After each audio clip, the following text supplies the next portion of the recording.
을 주셨고 우리에게 그 생명이 다시 싹트게 한 것들이라는 것을 우리가 기억하면서 보면 기다림 속에는 이처럼 소망을 품고 있다 것들을 알 수 있는 저와 여러분 되기를 원합니다. 오늘 함께 나눈 이 이사야 말씀이 이사야서가 참 메시아가 올 때 우리 가운데 어떠한 소망을 품게 되는지 보여주는 말씀입니다. 오늘 말씀을 통해서 어떻게 보면 우리 안에 어두움과 또 우리 안에 있는 절망들 속에 그리스도 예수 안에서 주시는 참 소망이 무엇인지 함께 은혜를 나누는 시간 되기를 원합니다. 여러분, 이사야 선지자가 살았던 시대는 언제입니까?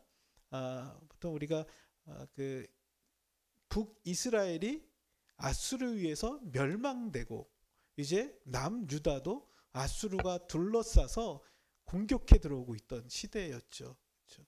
그리고 이사야를 읽다 보면 이제 바벨론이 아수르를 무너뜨리고 또 바벨론이 이스라엘을 남유다 땅도 어떻게 돼요? 포로로 끌려가게 될 것이다 라는 메시지들이 나옵니다. 어떻게 보면 이스라엘이 멸망하고 남유다도 이제 포로로 끌려가게 될 그런 상황 가운데 놓였을 때 이사야가 예언한 말씀이 오늘 본문의 이야기입니다. 그리고 그 예언대로 남유다도 BC 586년에 바벨론의 포로로 끌려가게 됩니다. 다윗의 후손을 통해서 계속해서 이스라엘의 왕이들이 이어져 왔지만 포로로 끌려가고 그 왕조가 무너져 내린 상황 가운데 이사야가 예언을 하고 있죠. 그런데 오늘 본문의 말씀을 보면 그 이스라엘의 무너졌던 그 나라가 그 왕을 통하여 어떻게 회복되어지는지 보여주고 있죠. 우리 한번 1절 말씀을 한번 같이 읽어볼까요? 자, 1절 말씀 한번 보도록 하겠습니다. 시작. 이새의 줄기에서 한 싹이 나며 그 뿌리에서 한 가지가 나서 결실할 것이요. 아멘. 네. 여기 보면 이새의 줄기라고 하죠. 이새. 여러분, 여기서 말하는 이새는 누구예요? 다윗의 아버지, 그렇죠? 이새, 그 이새입니다. 그 이새의 줄기로부터 한 싹이 난다라고 얘기해요. 여기 보면 그 줄기라고 했는데 뭐 정확한 의미는 이제 그루터기라는 거예요. 아까 우리가 나무 이 영상에서 보았지만 그 나무가 잘라져 버리고 무엇만 남아 있어요? 그루터기만 남아 있어요. 덩그러니. 그래서 이 나무는 더 이상 자랄 수도 없고 생명력이 끊어져 버린 것 같은 그런 것이 뭐예요? 이새의 줄기, 이새의 그루터기다. 근데 그 그루터기에서 뭐가 나오고 있어요? 싹이 나오고 있다는 거예요. 싹이. 이 나무는 아직 죽지 않았다라는 거예요. 이 나무는 생명을 머금고 있다는 거예요.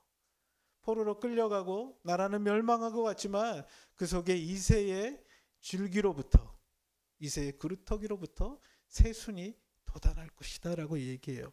그리고 그 뿌리에서 한 가지가 나며 결실할 것이다. 여기서 말하는 이 가지라는 것은요, 메시아에 대한 예표죠. 이새의 뿌리로부터 메시아가 나타날 것이라는 예언을 하고 있는 것입니다.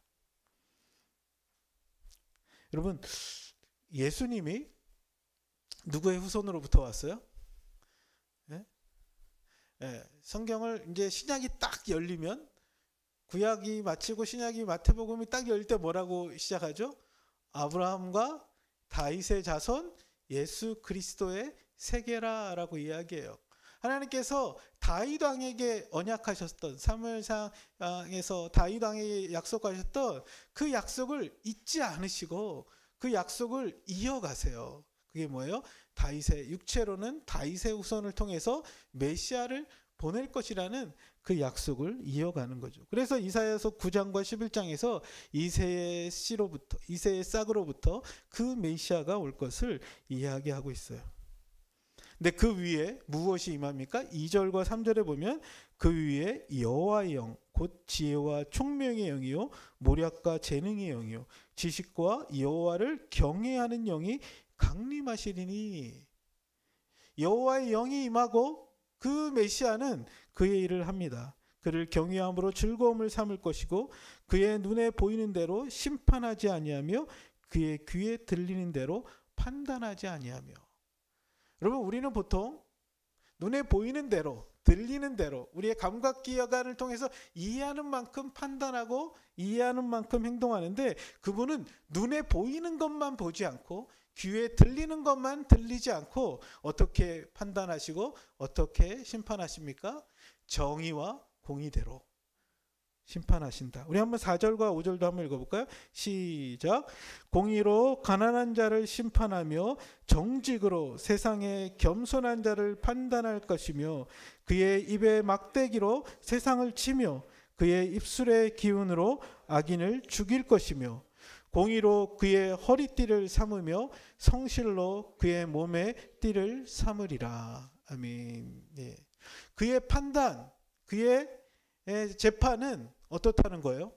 공의롭다라고 얘기하는 거예요. 의롭다라고 얘기하는 거예요. 예. 여기 보면 이제 체데크라는 단어를 쓰는데요. 하나님의 의로우심을 나타낼 때 쓰는 표현이에요. 그 예수 그리스도가 메시아가 올 때 이사야는 예수라고 표현하지 않았지만 이새의 씨로부터 이새의 가지로부터 올 그가 공의로 판단하는 분이시다라는 거예요. 근데 이 당시 남쪽 유다도 그렇고 이 시대의 재판, 판단, 왕들은 어떻습니까? 힘 있는 사람들 혹은 부를 가진 사람들 편에 서는 거예요. 그래서 약자들, 가난한 사람들이 어떻게 돼요? 고통 가운데 신음하고 있던 시대죠. 예. 뭐 지금 시대는 안 그런가요? 지금도 재판할 때 뭐라 그래요? 유전, 무죄, 무전, 유죄라고 하죠. 예.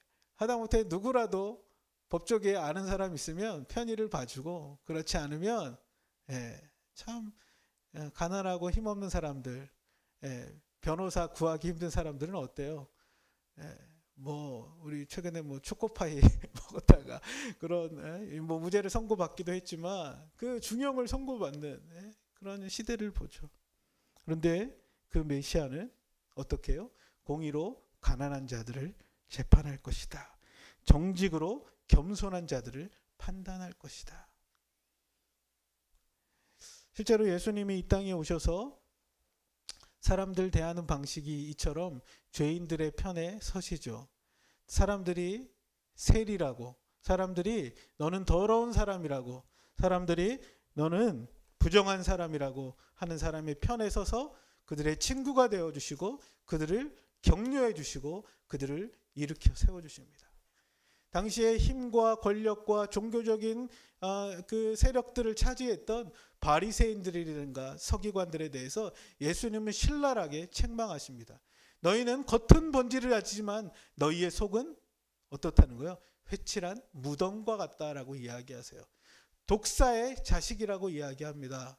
그들에 대하여 신랄하게 화 있을진저라고 이야기합니다. 이사야의 시대나 지금 우리가 살아가는 시대나 공의와 의로운 판단을 찾아보기 쉽지 않은 시대입니다.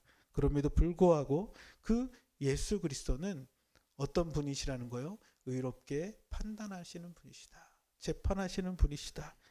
그런데 그분이 5절에 보니까 그분의 공의로 그의 허리띠를 삼고 성실로 그의 몸에 띠를 삼았다 이야기합니다.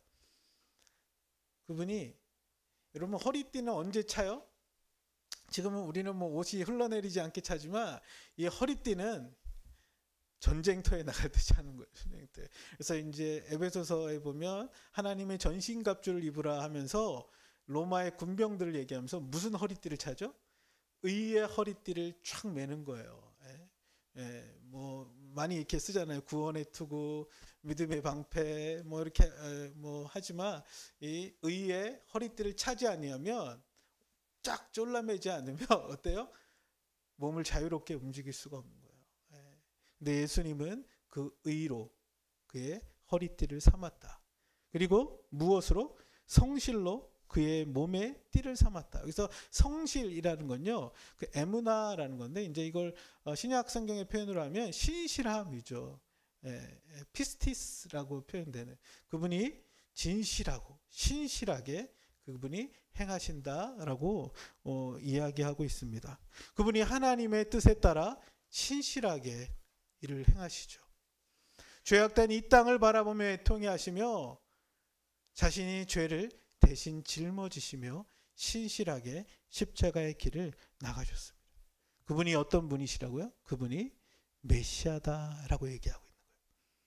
그래서 초대교회에는 예수님을 부르는 호칭이 있었어요. 그게 뭔지 아세요?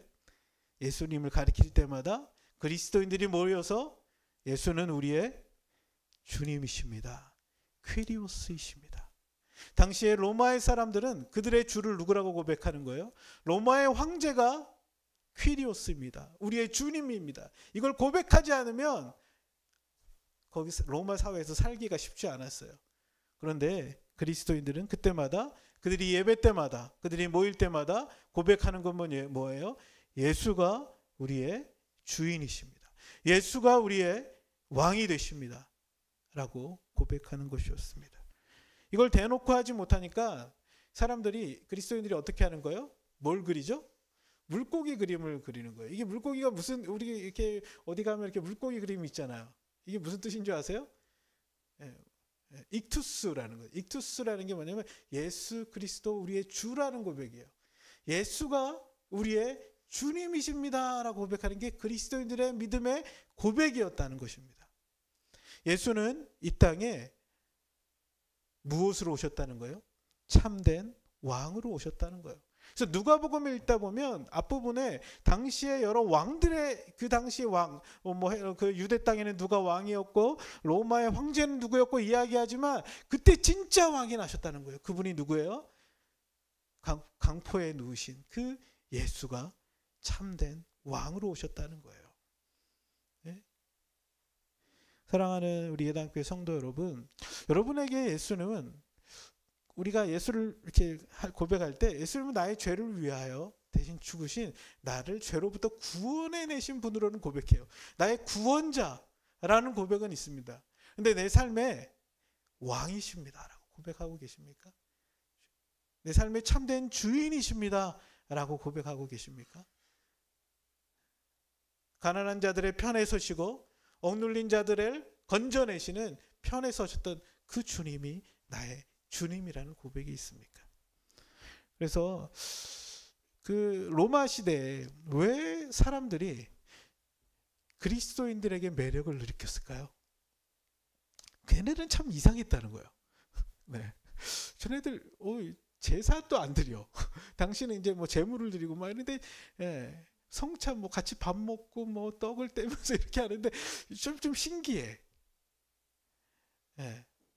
그 당시 사람들은 신전이 있고 거기에 그 뭐랄까요 그 우상들이 있어야 거기에 이렇게 신의 모양이 있어야 종교라고 생각하는데 예수 믿는 사람들은 신전도 없어요. 거기에 뭐 이렇게 신상도 없는 거예요. 근데 그들이 모여서 하나님을 섬긴대요. 근데 그들이 놀랐던 건 뭐냐면 그들의 삶의 방식이었어요. 예수가 가르쳤던 예수의 말씀을 따라 살아갔던 삶의 방식이었어요.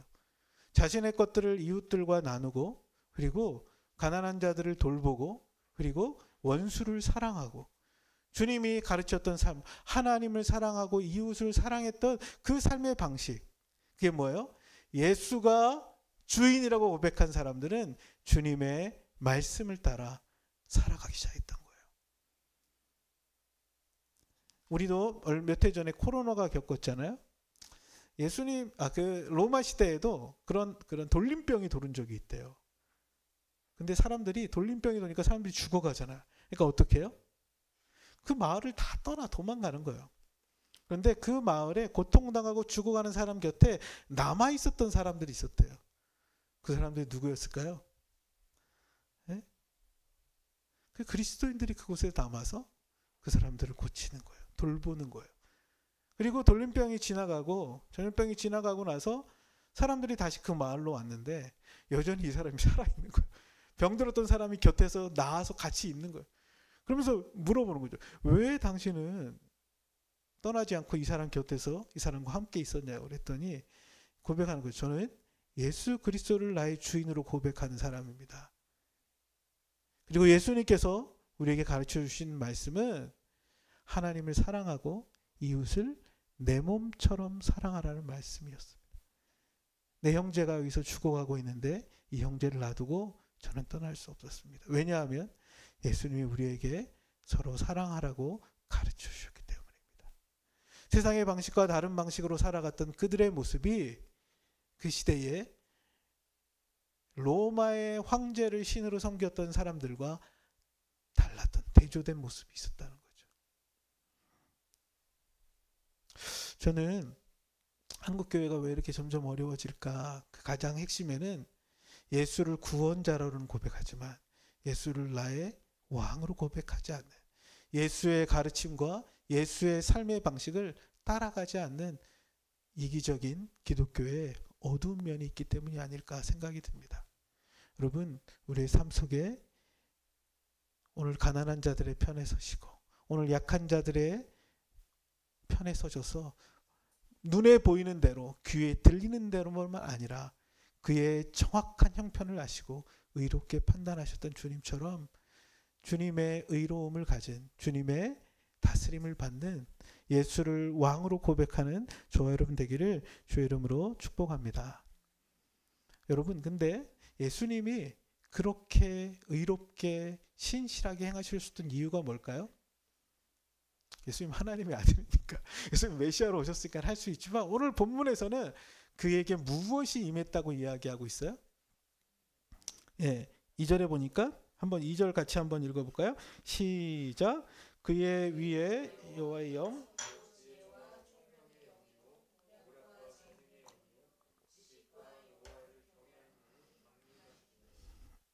아멘. 그 위에 무엇이 임했다고요? 여호와의 영이 임했다는 거예요. 근데 그 여호와의 영은 어떤 영이에요? 지혜와 총명의 영이에요. 모략과 재능의 영이래요. 지식과 여호와를 경외하는 영이에요. 예수님에게 주의 영이 임하니까 이렇게 의롭게 신실하게 그분이 참된 왕으로 행할 수 있었던 거예요. 여러분, 여호와의 영이 메시아의 역할을 감당하게 하셨던 거예요. 그렇죠? 근데 여기 보면 6가지의 이야기들을 하지만 크게는 3가지로 요약해 볼 수 있어요. 첫 번째는 지혜와 총명의 영이다라는 거예요. 여러분, 왕은요 바르게 판단하고 다스려야 돼요. 그렇죠? 왕의 역할은 올바른 판단이 필요해요. 그러니까 무엇을 주시는 거예요? 지혜와 총명을 주시는 거예요. 여러분, 그 누구죠? 솔로몬이 왕이 되었을 때 그렇게 기도하잖아요. 어떻게 우리가 나라를 다스려, 주님 저에게 뭐 이렇게 기도할 때 주님이 나타나셔서 뭐라고 물어보시죠? 내가 너에게 무엇을 줄까? 했더니 솔로몬이 뭐라고 얘기해요? 주님, 이 백성을 잘 다스릴 수 있도록 지혜를 주십시오. 그걸 듣는 귀라고 이야기하는데요. 잘 주님의 뜻을 알 수 있도록 주님 지혜를 주십시오. 그렇게 기도하죠. 왕으로서 그에게 성령이 임할 때 지혜와 총명이 임했다는 거예요. 그리고 두 번째 얘기하는 게 뭐예요? 모략과 재능의 영이다 라고 얘기해요. 이 모략과 재능의 영은 뭐냐면 전사로 전쟁터에 나갔을 때 적들과 맞서 싸울 수 있는 전략과 능력을 얘기하는 거예요. 그 왕은 백성들을 잘 다스릴 뿐만 아니라 거기에 나가서 뭐예요? 그 자기 나라를 쳐들어오는 적들과 싸움을 하잖아요. 다윗도 그렇고 사울도 그렇고 주로 하는 일이 싸우는 일이었어요. 전쟁에 뛰어난 전사로서의 모습을 보여줘. 그의 영이 임하니까 적들과 나가 싸우는 모략과 재능의 영이 임하죠. 세 번째는 무엇입니까? 지식과 여호와를 경외하는 영이다라고 얘기해요. 여러분, 당시의 왕은 적들과 싸우고 백성을 잘 다스릴 뿐만 아니라 누구로부터 기름 부음 받은 왕이에요? 하나님께 기름 부음 받은 왕이고 그 하나님 앞에 나아가 하나님을 예배하는 자예요. 그들 가운데는 하나님을 아는 지식과 하나님을 경외함으로 주님을 온전히 섬기는 왕으로서의 모습이 나타나야 되죠. 그래서 신명기에서 이야기하는 참된 하나님이 기뻐하시는 왕은 성령이 임함으로 그분을 깊이 알고 그분을 온전히 섬기는 경외하는 영을 가진 사람이다라고 얘기하고 있어요. 여러분 사랑하는 우리 성도 여러분, 예수님이 누가복음 4장에 딱 펼쳐서 첫 번째 읽었던 말씀이 바로 이 말씀이에요. 주의 성령이 내게 임하셨으니 가난한 자에게 복음을 전하고 포로된 자에게 자유를, 눈먼 자에게 다시 보게 함을, 앉은 병이가 다시 일어나고, 뭐 이런 말씀을 쭉 말씀하시죠. 성령이 임할 때 메시아의 사역이 시작이 된다는 거예요. 여러분, 그런데 예수님이 승천하시면서 제자들에게 무슨 말씀을 하세요? 승천하시기 전에 제자들을 모아놓고 요한복음에 보면 숨을 불어넣으세요. 그러면서 성령을 받으라 라고 말씀하세요. 너에게 평강이 있을지어다 주의 성령을 받으라. 그리고 그리스도께서 승천하신 이후에 제자들이 예루살렘을 떠나지 말고 그곳에 모여 있으라고 그러시죠. 그리고 어떻게 돼요? 오순절날 그들이 모여 기도할 때에 주의 영이 그들에게 임하게 됩니다. 그리고 그 주의 성령을 받았던 사람들이 세상 속으로 나아가서 예수가 누구인지를 증거하고 그리스도의 공동체인 교회들을 세워가게 되죠. 여러분 하나님의 백성들이 하나님 백성답게 살아갈 수 있는 것, 예수를 주로 고백하며 믿음으로 이 땅 가운데 살아갈 수 있는 것은 내 힘과 능력으로가 아니라 주의 영이 임할 때라는 겁니다. 그래서 예수님은 제자들에게 오순절날 올 때 그곳에 모여 함께 있으라고 말씀하세요. 주의 영을 기다리라고 말씀하시죠. 여러분 그렇지 않습니까? 우리도 이 세상 가운데 살아가려고 할 때 이게 세상이 어떻게 보면 전쟁터잖아요. 매일매일 내 속에 있는 내 안에도 힘든 게 있는데 저 밖에서 나를 괴롭히는 것이 있어요. 에? 그리고 공중에 거주자면 사단이 우리를 삼킬적으로 막 이렇게 공격해요. 에베소 2장에 보면 우리 안에 있는 이 욕심과 그리고 이 공중의 권세 잡은 자와 우리를 미혹해 하는 것이 우리를 매일매일 격동한다고 이야기해요. 그때 우리가 승리할 수 있는 힘이 무엇으로 가능할까요? 날마다 성령의 충만함을 입는 것입니다. 갈라디아서에 보면 우리 안에 두 가지 소욕이 싸운다 그러잖아요. 육체의 소욕과 성령의 소욕이 부딪힌대요. 육체의 소욕은 뭐예요? 육체의 소욕은 잘 아시잖아요. 우리 안에 있는 이 욕망 덩어리, 음란과 그 술 취함과 간음과 방탕함과 우상 숭배와 뭐 여러 가지 것들 우리 안에 있는 안 좋은 건 다 육체, 게으름, 나태함 뭐 한두 가지가 아니라는 것들이죠. 근데 우리가 이 가운데 성령의 소욕은 뭐예요? 성령의 열매는 사랑과 희락과 화평과 뭐죠? 오래 참음과 자비와 양성과 충성과 온유와 절제니.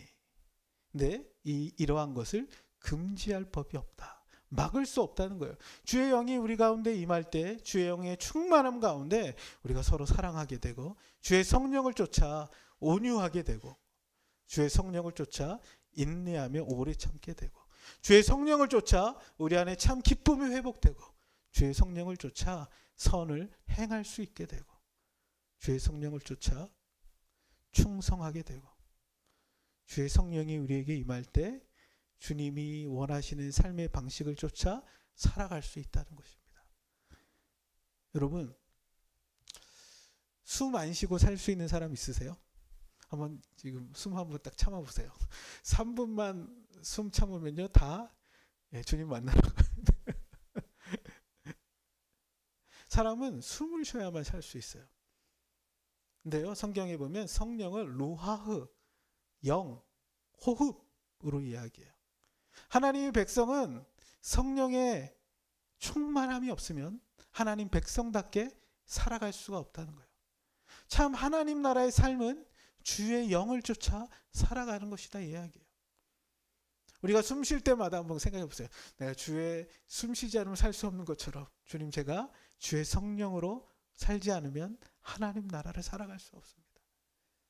오늘 예수에게 메시아에게 주의 영이 임할 때 그 메시아로서의 정의와 신실함으로 살아갈 수 있었던 것처럼 우리에게 하나님 백성들이 하나님의 법을 쫓아 주님의 뜻을 따라갈 수 있는 건 주의 영이 충만할 때요. 그래서 에베소서는 우리가 성령의 충만함을 입으라라고 얘기하죠. 예? 여러분 삶 가운데 주의 영으로 살아가는 저 여러분 되기를 원합니다. 주님, 우리가 예수님을 주로 고백한다는 건 내 힘이 아니잖아요. 주의 영이 내 안에 오셔서 거듭난 자들이라는 거예요. 요한복음 3장에 있는 것처럼 위로부터 났다는 거예요. 성령으로부터 났다는 거예요. 그런데 내 안에 성령의 그 충만함을 덧입고 살아감으로 우리가 이 대림절 기간 동안 오순절날 임했던 성령이 지금도 우리 안에 충만함으로 함께 하심을 기억할 수 있는 저 여러분 되기를 주의 이름으로 축복합니다. 마지막으로 얘기하는 건 뭡니까? 6절부터 이제 쭉 이야기하는 건 참된 샬롬이 일어나는 세상의 모습을 보여주는 거예요. 예. 그게 무엇입니까? 6절에 보니까 그때에 이리와 어린 양이 함께 살며, 예. 일이랑 어린 양이 함께 살 수 있어요? 다 잡아먹지. 그렇죠. 우리가 이 자연 세계에는 뭐에 따라 살아가요? 양육강식이잖아요.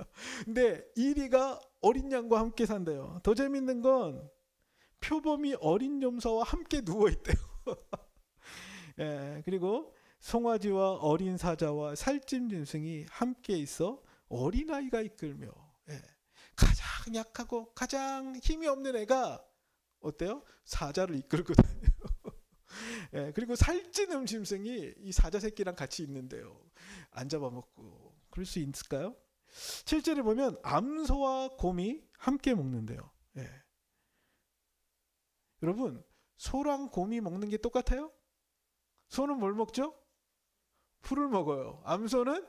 아니, 저기 곰은 짐승을 잡아서 막 뜯어 먹잖아요. 근데 지금 암소랑 곰이 같이 먹고 있대요. 더 재밌는 건 사자가 소처럼 풀을 뜯어 먹을 것이다. 사자가 소처럼 풀 뜯어 먹는 사자를 봤습니까? 없죠. 예. 서로가 서로를 잡아먹는 세상 속에 풀을 뜯어 먹는, 예? 예.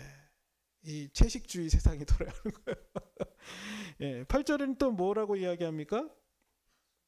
젖먹이 아이가 독사굴에 장난하며 젖된 아이가 독사의 굴에 손을 넣을 것이다. 예, 독사.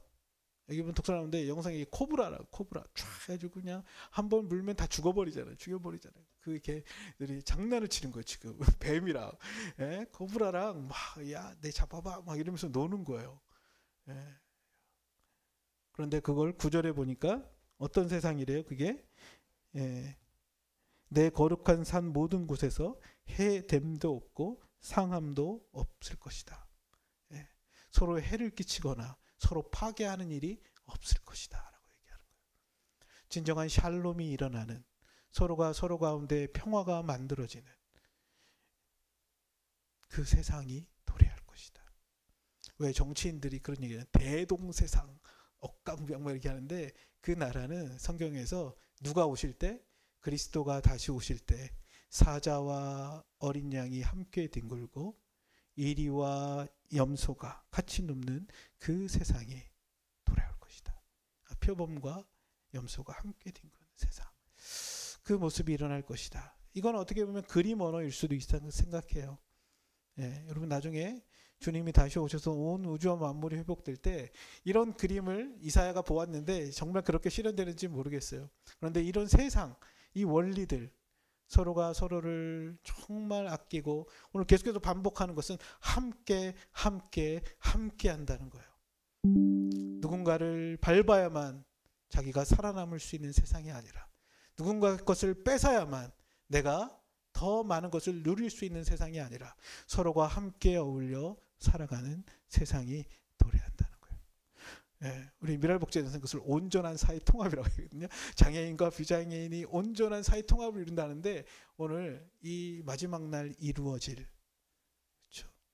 힘이 있는 자나 약한 자나, 오히려 더 약한 자가 힘 있는 자들을 인도해내는 그런 일들이 나타날 것이다 이야기합니다. 그런데 여러분, 이 일이 일어나려면 무엇이 필요해요? 오늘 본문에 보니까 여호와를 아는 지식을 얘기해요. 그 지식이 물이 바다를 덮음같이 온 땅에 가득하다는 거예요. 우리 모두에게 주님을 아는 이 지식이 있을 때, 우리 한번 9절 말씀 한번 같이 읽어볼까요? 시작.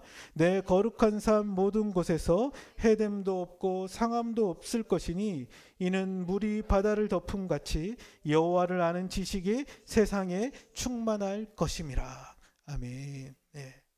주님을 아는 이 지식, 여기서 말하는 그 지식은 우리가 뭐 학교에서 배우는 그런 공부로서의 어떤 그런 인지적인 지식이라기보단 관계적인 지식이에요. 주님을 인격적으로 만나고 알아가면서 그분을 경험하고 그분을 누리는 거죠. 그분을 정말 아는 거예요. 그분의 마음을 알고 그분의 뜻을 알고 그분과의 그 교제 속에서 그분을 친밀히 할 때 어떤 일이 벌어질 거라는 거예요. 이런 샬롬의 세상이 도래할 것이다 라는 거예요. 물이 바다를 덮음 같이, 우리가 찬양은 많이 하잖아요. 바다에 물이 가득하잖아요. 그런 것처럼 여호와를 아는 지식이 온 세상에 충만하다. 이 사람도 주님을 잘 알고 이 사람도 주님을 잘 알고 소도 주님을 알고 말도 주님을 알고 표범도 주님을 알고 이리도 주님을 알고 주님의 그 아는 지식이 온 세상에 충만한 세상, 그 세상이 어떤 세상이에요? 샬롬의 세상이고 회복될 세상이다. 그래서 요한계시록 21장에 보면 주님이 다시 오실 때 더 이상 슬퍼하는 것이나 눈물이나 고통이나 아픔이나 이런 것들이 사라져 버리죠. 그래서 주님이 그들의 눈물을 닦으시고 주님이 그들의 마음을 격려하시고 서로가 그들 가운데 생명의 기쁨이 춤추어내는 세상이 도래합니다. 이 나라는 아직 완성되지는 않았지만 그 나라가 올 것이다 이야기하죠. 그리스도께서 다시 오실 그때에 이루어질 것이다. 그러면서 10절에 보면 그의 깃발이 있을 때 어떻게 해요? 온 민족들이 그리로 모여들어요. 10절 한번 읽어볼까요? 시작. 그날에 이새의 뿌리에서 한 싹이 나서 만민의 기치로 설 것이요 열방이 그에게로 돌아오리니 그가 거한 곳이 영화로우리라. 아멘. 이사야가 봤던 환상이 무엇인지 모르겠어요. 그리스도의 깃발, 기치를 들었는데 모든 민족이 그 산으로 모여들어요. 어떻게 보면 새 예루살렘, 계시록이 나오는 모습일 수도 있겠죠. 나라와 족속과 백성과 방언에서 아무라도 셀 수 없는 무리들이 주님을 찬양하고 예배하는 그 날을 고대하는 가장 영화로운 그 날이 올 것이다. 천상의 성도들과 지상의 성도들이 함께 만나 온 민족 가운데 흩어있던 그들이 주님을 경외하는 그날이 올 것이다. 샬롬의 나라, 하나님을 온전히 아는 나라, 모든 민족이 주님을 예배하는 그 나라가 도래할 것이다. 우리가 대림절을 보내는 이유는 주님의 그 나라가 올 것을 기대하기 때문입니다. 여러분 정말 무엇을 기대하고 살아가고 계십니까? 여러분 기대 속에는 주님이 다시 오실 때 주님의 나라가 온전히 회복될 걸 기대하고 계십니까? 아니면 우리가 기대하는 건 뭐예요? 소박하죠. 우리 애들이 좋은 대학 가는 거, 진로를 잘 정하는 거. 또 나쁜 건 아니지만 우리의 기대는 되게 뭐랄까요? 이렇게 소시민적이에요. 그게 나쁜 건 아니에요. 그것도 필요해요. 우리가 육체를 입고 이 땅을 살아가는 동안. 근데 정말 우리가 기대하고 소망해야 될 게 뭘까? 예수가 왕으로 다스리시는 그 나라, 주의 영이 임함으로 온전히 회복될 그 나라, 주님을 깊이 아는 그 암 속에서 서로가 샬롬을 누리고 해함도 상함도 없는 그 나라, 그 나라에서 여러 민족들이 함께 영광 가운데 주님을 맞이할 그 나라, 그 날을 우리가 소망하고 계십니까? 말씀을 맺으면서 제가 시 하나를 같이 좀 나누고 싶은데요. 황지우 씨라는 시인이 쓴 너를 기다리는 동안이라는 시예요. 근데 이분은 크리스찬은 아니에요. 네. 뭐 한예종에서 이제 가르치고 문학을 했던 분이신데, 이분이 기다렸던 그것은 어떻게 보면 뭐 어떤 분들은 그렇게 얘기해요. 이분이 이제 광주 민주화 운동에도 참여하시고 그래서 서울대에서 잘리거든요. 그리고 나서 이제 뭐 민주주의를 기다렸다 이렇게 얘기하는 사람도 있어요. 아니다. 근데 이 사람은 나중에 순수 되게 창작 시를 많이 써요. 그래서 서정시를. 그래서 이 사람 기다렸던 건 연인을 기다렸다. 근데 저는 이걸 보면서 예수를 기다리는 우리의 마음을 어떻게 이렇게 잘 표현할 수 있을까? 예, 너가 오는 동안 나도 너에게로 간다. 뭐 이런 얘기를 하거든요. 제가 한번 읽어볼게요. 너를 기다리는 동안 내가 오기로 한 그 자리에서 내가 미리 가 너를 기다리는 동안 다가오는 모든 발자국은 내 가슴에 쿵쿵거린다. 바스락거리는 나뭇잎 하나도 다 내게 온다. 기다려본 적이 있는 사람은 안다. 세상에서 기다리는 일처럼 가슴 애리는 일 있을까? 내가 오기로 한 그 자리, 내가 미리 와 있는 이곳에서 문을 열고 들어오는 모든 사람이 너였다가 너일 것이었다가 다시 문이 닫힌다. 사랑하는 이여, 오지 않는 너를 기다리며 마침내 나는 너에게 간다. 아주 먼 데서 나는 너에게 가고 아주 오랜 세월 다하여 너는 지금 오고 있다. 아주 먼 데서 지금도 천천히 오고 있는 너를 기다리는 동안 나도 가고 있다. 남들이 열고 들어오는 문을 통해 내 가슴에 쿵쿵거리는 모든 발자국 따라 너를 기다리는 동안 나는 너에게 가고 있다. 여러분, 이 대림절 기간 우리가 주님을 기다리며 주님께 가까이 나아가는 이 시기가 되기를 축복합니다. 함께 같이 기도드리겠습니다.